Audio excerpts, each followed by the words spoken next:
Do you ever wake up and just think like, damn, I need to learn a life lesson today? Yeah, I don't either. Yeah, you clicked on this video, so here we are. But don't you worry, because I got just a lesson for you. Hi, I'm Griff.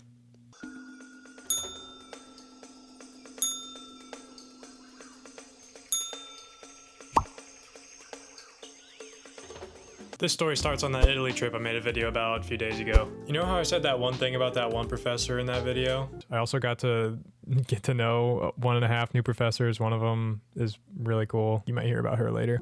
Well, this is that story about her. I mean, I don't want to name names, so for the sake of this video, we're gonna call her Professor Johnson. Nah, Johnson's too basic. What's a good name? I don't know, I'm not good at this. Professor Johnson it is. So Professor Johnson was reading this book at night and telling us about it on the bus the next morning when we were on like a bus tour or something. I didn't think anything of it. It was like something about politics. And so we pull into this we pull into this cafe. In the cafe, I'm just kind of sitting there. And so this professor, I kind of had worked for her the school year before. She kind of comes up to me and is talking about this book, but I can't remember the name of it. What is the name of this book? Oh, Present Concerns by C.S. Lewis, one of those old-timey authors. So C.S. Lewis, this old-timey author, named his book Present Concerns, and you're kind of like, well, Professor Johnson, how can it be Present Concerns? And that's kind of what I was saying. Like, that's what I was thinking. And oh man, she answered with her full chest. And so, like I said, it was kind of like a lot about. Hey everyone, Editor Griff here. Past me actually goes on to explain this book in a super convoluted way, so I'm just going to try it again right now. So, Mr. C.S. Lewis makes the argument that man is not good enough to rule alone, just one singular man, so that's why the U.S. system has a bunch of people to counteract each other. Hopefully that makes sense. Now we can get back to the story. But so Professor Johnson is telling us about how she's reading this book. She's like, okay, I kind of got like a philosophical riddle question for you, and you know me, I was like, okay, bring it on. And when I tell you, give me your best answer in the comments. Give me your best answer in the comments, because she asked this question and I had no idea. Here it is. Can you name one thing in the world that is pure good, all good, nothing but good? And I mean, I was like, yeah, like, how could you not? That's so easy. Then I got to thinking. My first thought was, oh, birth, like babies. Babies are always good. How could you not love babies? But then I was like, most babies look ugly and they like cry a bunch and they make weird noises and come up with weird bodily fluids. Babies was the first thought.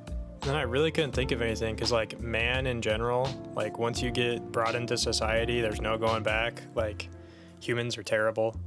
Just ask Antarctica. And so after about like 5 minutes, I just kind of tapped out. Like I had no idea what to say. So once again, comments, if you got anything. I go on with my day, and I'm sitting there in the bus and I'm thinking about it, because you know I sit in the back of the bus. That's where all the best thoughts happen. Anyways, I'm sitting there and I'm thinking about it, and I'm like, what about the opposite of that? Can I name anything that's all bad? And I mean, wouldn't you know it, another total And so I asked her, Professor Johnson, is there anything that you can think of that's all bad? She stared me straight in the face and said, Griff, that's the entire point. And when I tell you, I was like that one meme on the internet where the guy goes.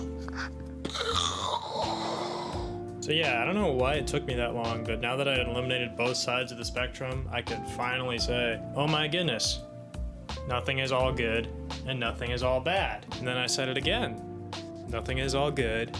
Nothing is all bad. Then I said it again and again and again and again. Now, obviously things can still be more good than bad or bad than good. But for whatever reason, this really opened up my eyes. Like every single thing that I think about now, I can like almost list the pros and cons, if that makes sense. That lesson was good enough. That is a good life lesson. Nothing is all good.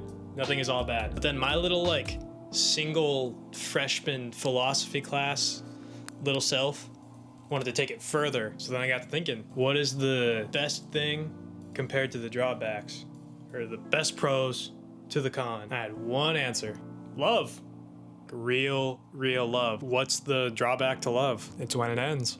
So what's the best way to minimize love ending? And yes, I said minimize, stopping it from happening, just isn't possible. You do your best to love everyone. So that right there, that I just said over there, is my message to you today. Do your best to love everyone. And I will admit, this is hard even for me, because I like to think I love a lot of people, but some people really get on my nerves. So yeah, as long as it's in the front of our mind, the world's gonna be a better place. With all that being said, love you guys.